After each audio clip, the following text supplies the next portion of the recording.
Muy bien, hermanos, vamos a iniciar nuestro tiempo de mensaje, nuestro tiempo de compartir la palabra.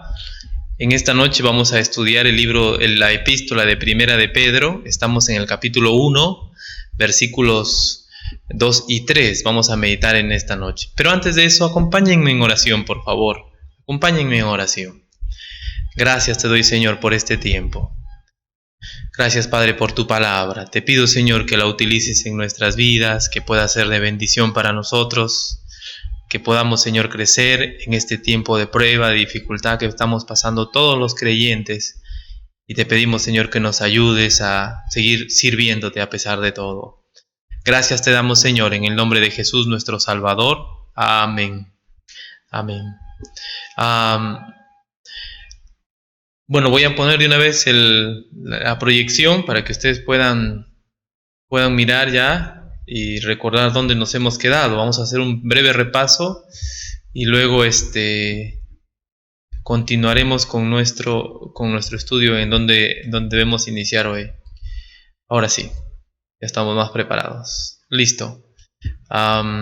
Primera de Pedro, hemos dicho, el versículo 1, el autor de la carta es el apóstol Pedro. También hemos dicho que la carta fue escrita a los expatriados, como dice ahí, a todos los creyentes que estaban huyendo por ser cristianos. Estaban pasando dificultades por ser cristianos, los estaban persiguiendo y bueno, ellos necesitaban enseñanza, necesitaban instrucción y los apóstoles habían sido puestos para ello. Y no solamente es una carta de ánimo, y entiéndase ánimo, no que los creyentes estaban por dejar el cristianismo, porque eso es un poco extraño, sino que los creyentes estaban siendo fieles y necesitaban enseñanza, necesitaban instrucción. Luego el contexto histórico, Nerón los estaba persiguiendo, mucha gente en todo el mundo, dice Pedro, les estaban persiguiendo. Habíamos dicho que Nerón ejecutó a Pablo, muy probable también ejecutó a Pedro. Y nos habíamos quedado en el versículo 2, donde hemos aprendido que la salvación del creyente es segura. Y a partir de aquí, una sección bastante extensa, varios versículos van a hablar de que la salvación es segura. Y como hemos dicho, para aquellos que estaban siendo perseguidos en ese entonces, entender que hay algo seguro frente a todo lo que estaban perdiendo, porque estaban perdiendo sus familiares, estaban perdiendo sus posesiones, sus proyectos de vida, todo por huir por el Evangelio. Ellos necesitaban saber que hay algo seguro y era la salvación. Así que el apóstol Pedro está que les va a instruir a través de esta doctrina, les va a llevar y les dice algunas razones por las cuales la salvación es segura, uno puede descansar. Primero, fuimos elegidos y habíamos hablado de la elección soberana de Dios, también de la responsabilidad humana. Y hemos visto todo esto, ¿no? Cómo Dios nos ha elegido. Ahí noten el versículo 2, elegido según la presciencia de Dios Padre, en santificación del Espíritu, para obedecer y ser rociados con la sangre de Jesucristo. Gracia y paz os sean multiplicadas. No se ve tan claro. Ahora lo aclaro rapidito. Ahorita lo aclaramos eso rapidito, eso es un detalle mínimo. Ahí está. Ahora sí. Elegidos según la presciencia de Dios Padre, en santificación del Espíritu, para obedecer y ser rociados con la sangre de Jesucristo. Gracia y paz os sean multiplicadas. Hemos sido elegidos según la presciencia de Dios. En santificación del Espíritu fuimos apartados para ser salvos, para ser rociados con la sangre de Jesucristo. Gracia y paz os sean multiplicadas. Los creyentes que estaban siendo perseguidos necesitaban gracia y paz. Necesitaban gracia y paz. Necesitaban que Dios obre en sus vidas, porque gracia significa que Dios está obrando en tu vida, aunque no lo mereces, Dios está trabajando contigo. Y paz, en medio de tantos problemas, tantas dificultades, ellos necesitaban de ello, ¿no? Y cualquiera de nosotros, en medio de pruebas, de aflicciones, como cristiano, necesitamos gracia, necesitamos paz. Que Dios siga obrando, nos ayude, eso es gracia. Y paz que nos ayude a tener esa tranquilidad, fortalecido por su palabra, por sus promesas. En ese sentido, creo yo, es la paz. Fuimos elegidos, así que como la elección depende de Dios, la salvación es segura porque Dios no se puede equivocar. Dios no puede decir, uy, me equivoqué, debí salvarte, o uy, me equivoqué, no debiste ser salvo. No, Dios no se equivoca y Él ya nos ha elegido desde antes de la fundación del mundo. Habíamos dicho también que la salvación del creyente es segura porque fuimos renacidos. Fuimos renacidos. Este tema de nacer de nuevo es un tema muy importante, porque así como un hijo, físicamente hablando, no se puede desnacer, un hijo físicamente hablando no puede desnacer, espiritualmente una vez que llegamos a la familia de Dios, si en verdad hemos llegado, no se puede volver atrás. Y hemos dicho que esto es un acto también soberano que depende de Dios. Nosotros no podemos hacernos renacer espiritualmente, es imposible. Pero Dios, a todos los que creen, dice Juan 1:12, les dio potestad de ser hechos hijos de Dios, los cuales son engendrados por voluntad de Dios. Dios nos asegura la salvación, nos asegura la vida eterna, porque nos ha hecho nacer de nuevo. Y hasta ahí nos habíamos quedado la clase pasada, ¿verdad? Haciendo ver que la salvación del creyente es segura por estas dos razones. Y nos hemos quedado todavía en esta parte de fuimos renacidos. Versículo 3 dice, bendito el Dios y Padre de nuestro Señor Jesucristo, que según su grande misericordia nos hizo renacer para una esperanza viva por la resurrección de Jesucristo de los muertos. ¿Nota? Nos hizo renacer. Ahora vamos a mirar esta segunda parte hoy día. ¿Para qué nos hizo renacer nuestro Dios? ¿Para qué nos hizo renacer nuestro Señor? Dice allí, para una esperanza viva por la resurrección de Jesucristo de los muertos. Y el versículo 4 en realidad dice, para una herencia incorruptible, incontaminada e inmarcesible, reservada en los cielos para vosotros. Una herencia incorruptible, incontaminada, inmarcesible, reservada en los cielos para vosotros. Versículo 4. Entonces, Dios en Jesucristo nos ha hecho nacer para una esperanza viva. Vamos a meditar en esta parte hoy día. Para una esperanza viva, para una herencia incorruptible.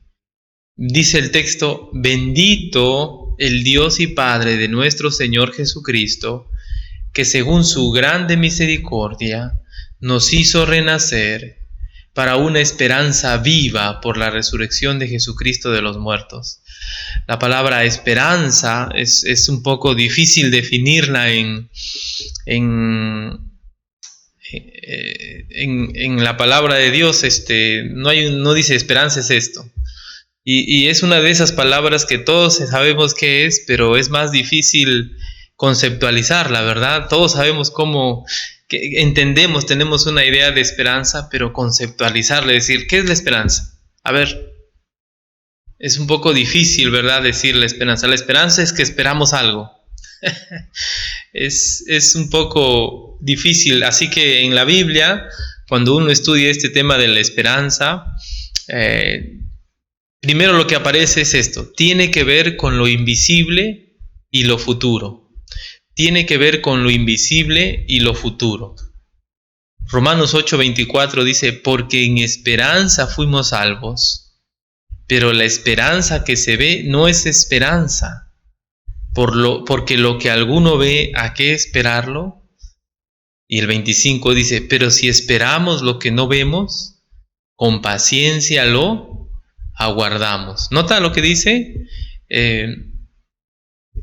Que la esperanza no se debe ver y es futura. Versículo 24 nos dijo que es invisible, porque lo que se ve, pero la esperanza que se ve no es esperanza.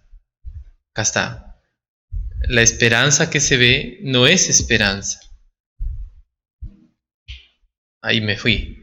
Versículo 25. Pero si esperamos lo que no vemos, con paciencia lo aguardamos. No se ve y todavía no lo tenemos, significa que es futura. Entonces, cuando hablamos de esperanza, un primer ingrediente en la esperanza es que no se ve, es invisible y es algo futuro, algo que todavía no tenemos. Sigamos. La esperanza describe, y vamos a mirar otros aspectos, la idea es tratar de armar un rompecabezas con esta palabra tan sencilla,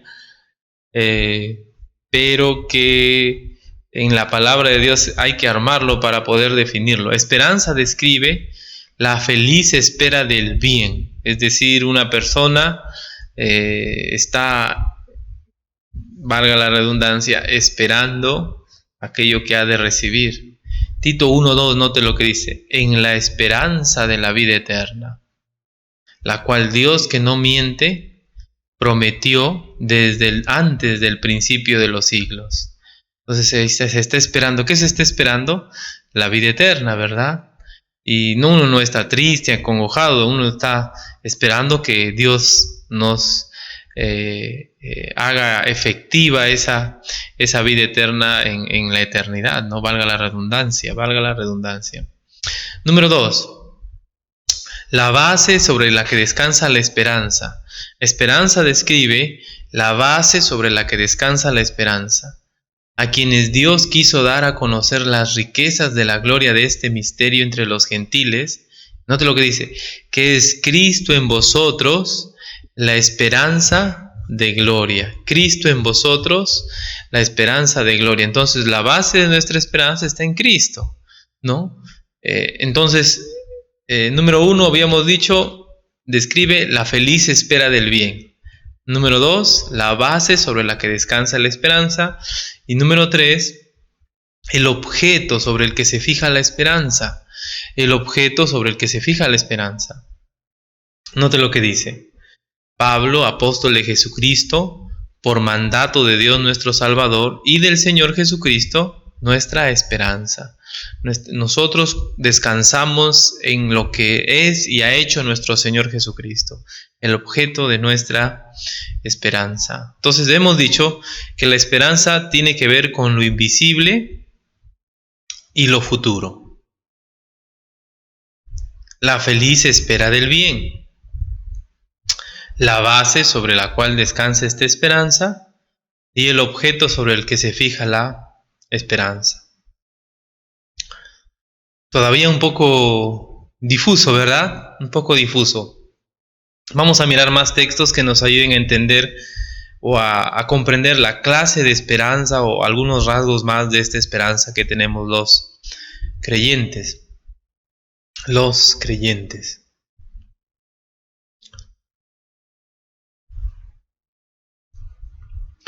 En otros pasajes se nos enseña sobre esta esperanza. Noten, en otros pasajes se nos enseña sobre esta esperanza. Es objetiva. A veces se nos dice de esperanza, pero ¿qué vamos a esperar? Es algo como: ten esperanza, confía. No.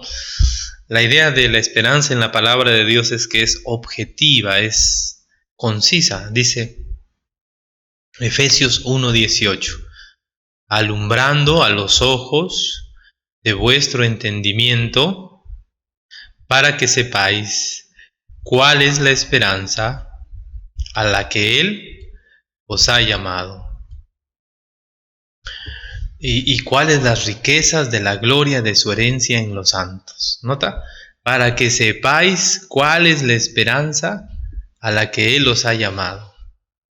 Para poder entender, comprender cuál es. O sea, no es algo difuso, algo vago, es algo objetivo, bien claro, la esperanza que tenemos en Él. Noten lo que dice Efesios 4:4. Un cuerpo y un espíritu, como también fuisteis llamados en una misma esperanza de vuestra vocación, una misma esperanza. Entonces, se entiende que el creyente sabe específicamente a qué esperanza se refiere. La esperanza es objetivo, o sea, uno no está de alguna manera dando un salto de fe al vacío en ese sentido, ¿no? No es que seguimos a Dios ciegamente, Él nos ha dado algo claro para seguir. La esperanza también que tenemos es buena. Segunda Tesalonicenses 2:16 dice: y el mismo Jesucristo, Señor nuestro, y Dios nuestro Padre, el cual nos amó y nos dio consolación eterna y buena esperanza por gracia. La esperanza que tenemos en el Señor es buena, ¿no? Qué bueno, ¿no? Otro más. La esperanza que tenemos en Dios es feliz. A ver, aguardando la esperanza, ¿qué dice? Bienaventurada y la manifestación gloriosa de nuestro gran Dios y Salvador Jesucristo. La esperanza que tenemos es feliz, feliz, y bienaventurado significa dichoso, feliz, ¿no? Entonces noten, tenemos una esperanza objetiva, buena, feliz. Hasta ahora todo es bonito, ¿no? Es mejor nuestra esperanza. Versículo 19 de Hebreos 7. Pues nada perfeccionó la ley, y de la introducción de una mejor esperanza por la cual nos acercamos a Dios. En el contexto está hablando del sacerdocio de Cristo, y ahora nosotros nos podemos acercar a Dios, ¿no? Una mejor esperanza. Segura ancla del alma, esa es nuestra esperanza, segura ancla del alma. Mire por favor, Hebreos 6, 18 y 19 dice: para que por dos cosas inmutables, en las cuales es imposible que Dios mienta, tengamos un fortísimo consuelo los que hemos acudido para asirnos de la esperanza puesta delante de nosotros. Hebreos 6, 19 dice: la cual tenemos como segura y firme ancla del alma, y que penetra hasta dentro del velo. Note lo que dice aquí en el versículo 18 al final: los que hemos acudido para asirnos de la esperanza puesta delante de nosotros. Y Hebreos 6, 19 dice: la cual tenemos como segura y firme ancla del alma, y que penetra hasta dentro del velo. ¿Note? Firme y segura ancla del alma. Nuestra alma es como un barco que no está a la deriva, que no está llevada por aquí por allá por las fieras ondas del mar, no sé, de esta vida, de este mundo. Es todo lo contrario. Nuestra alma está anclada, segura, estable. Así es la vida del creyente, porque tiene esperanza. Luego dice: nos ayuda a alejarnos del pecado. La esperanza que tenemos nos ayuda a alejarnos del pecado. Primera de Juan 3:3 dice: y todo aquel que tiene esta esperanza en Él se purifica a sí mismo, así como Él es puro. O sea, si usted está esperando al Señor, si usted tiene la esperanza de poder encontrarse un día con el Señor, pues entonces usted está alejándose del pecado. Por eso es que decimos e insistimos que el creyente verdadero no se aleja de Dios. Porque note, si tiene la esperanza, en lugar de ir al pecado, ¿qué va a hacer? Romper con el pecado, alejarse del pecado. Porque no quiere encontrarse con su Señor en una situación donde él está mal con su Señor, ¿no? Y en ese sentido entendemos que el creyente, lejos de desanimarse, lejos de irse, lejos de apartarse, el creyente busca a Dios, el creyente se va alejando del pecado para poder buscar a Dios, porque tiene la esperanza, tiene la esperanza. Ahora, la lucha contra el pecado no es fácil, y por eso necesitamos esperanza, como en toda cosa difícil, ¿no? En toda cosa que necesitamos poner empeño, se necesita esperanza, se necesita que tengamos una visión, vislumbrar lo que viene en el camino, en el futuro, y nos esforzamos en el momento, en el ahora, ¿no? Note lo que dice después. Nuestra esperanza descansa en Dios. ¡Qué bueno! ¡Qué bueno! Juan Valderrama puede fallar, y el que está a su lado, cualquiera, o aún uno mismo, puede fallar. Todos nosotros estamos, no estamos exceptuados, no estamos exonerados, somos falibles, podemos errar y podemos quedar mal, ¿no? Podemos quedar mal. Romanos 15:13 dice: y el Dios de esperanza os llene de todo gozo y paz en el creer, para que abundéis en esperanza por el poder del Espíritu Santo. Y el Dios de esperanza os llene de todo gozo en el creer, para que abundéis en esperanza por el poder del Espíritu Santo. Entonces, el Dios de esperanza, nuestra esperanza descansa en Dios. Nosotros podemos estar tranquilos que nuestra esperanza descansa en Dios, ¿no? ¡Qué bueno! Imagínese poner nuestra esperanza en un hombre. Bueno, sigamos. Estamos mirando todas las características de la esperanza en Dios, ¿no? En otros pasajes se nos enseña sobre esta esperanza. Ahora, el creyente es constante en la esperanza, y insistimos, el creyente no pierde la esperanza. Dice 1 Tesalonicenses 1:3, note lo que dice: acordándonos sin cesar delante del Dios Padre y de la obra de vuestra fe, del trabajo de vuestro amor, y note lo que sigue, y de vuestra constancia en la esperanza en nuestro Señor Jesucristo. Los creyentes de Tesalónica tenían estas tres marcas, ¿verdad?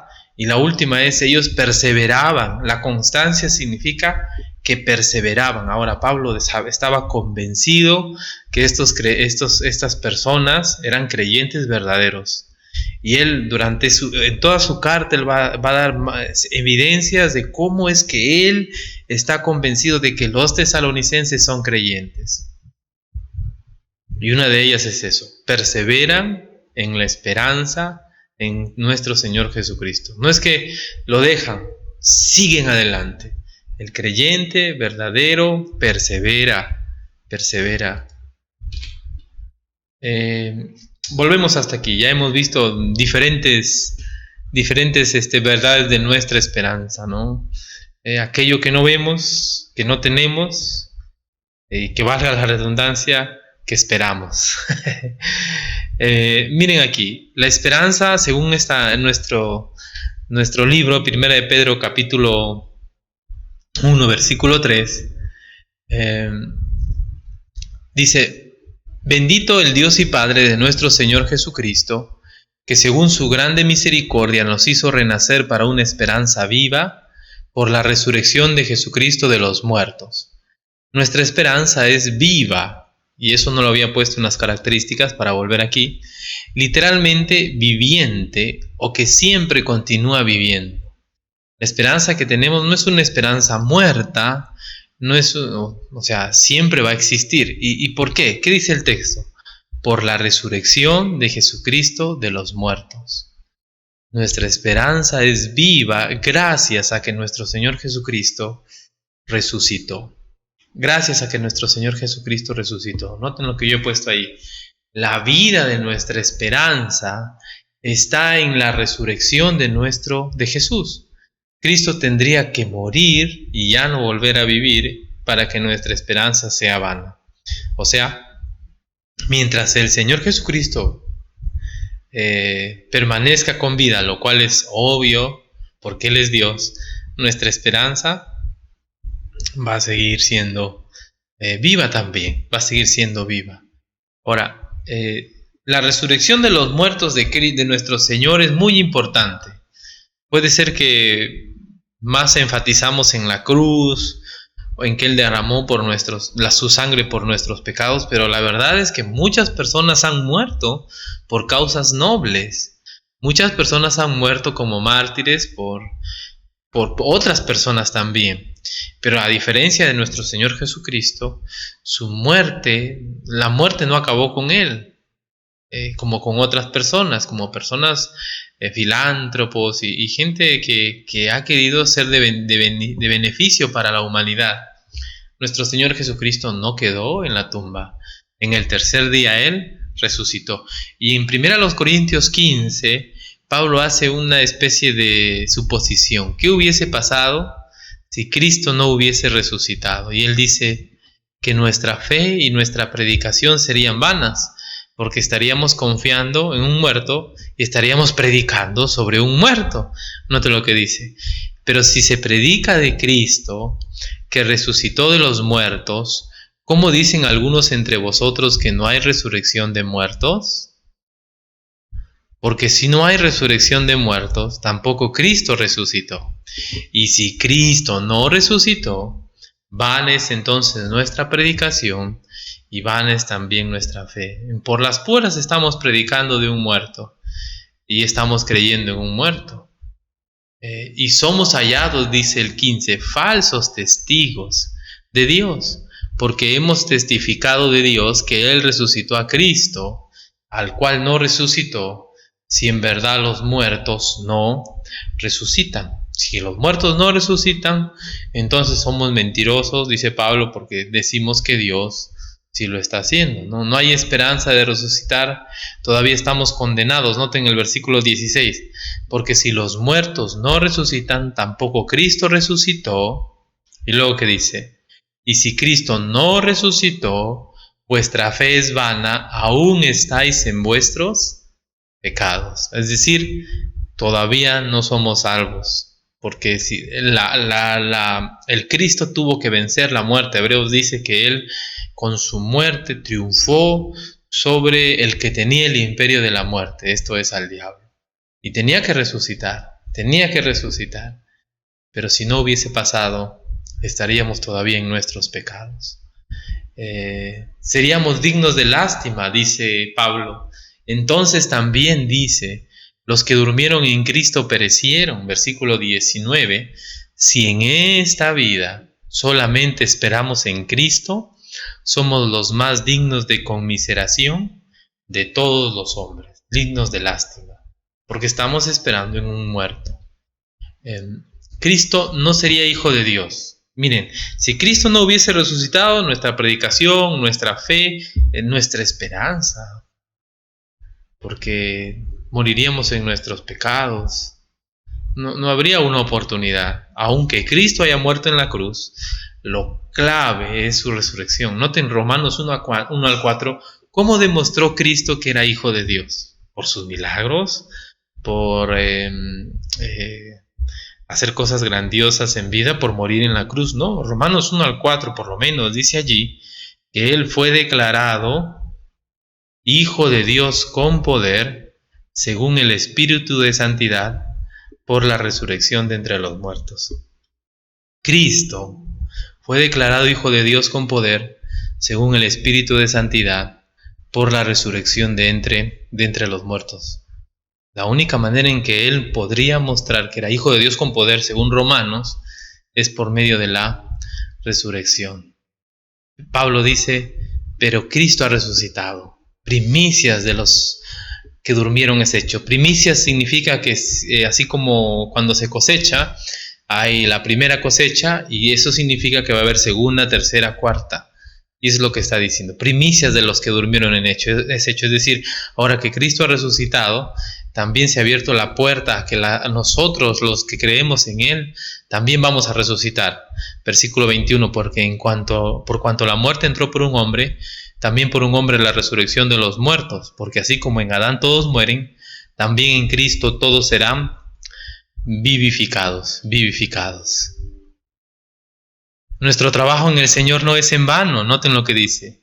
Así que, hermanos míos amados, estar firmes y constantes, creciendo en la obra del Señor siempre, sabiendo que vuestro trabajo en el Señor no es en vano. ¿Por qué no es en vano? Porque no trabajamos para un muerto, pues trabajamos para un vivo. Y un vivo que un día va a mirar nuestras acciones, nuestras obras. Entonces hemos visto esto. ¿Para qué nos hizo renacer? Para una esperanza viva por la resurrección de Jesucristo de los muertos. Y la próxima clase vamos a mirar para una herencia incorruptible, incontaminada, inmarcesible, reservada en los cielos para vosotros. Qué tremendo que es nuestro Dios. ¿Tiene usted esperanza? ¿Tiene usted esperanza? Puede ser que usted está desesperanzado.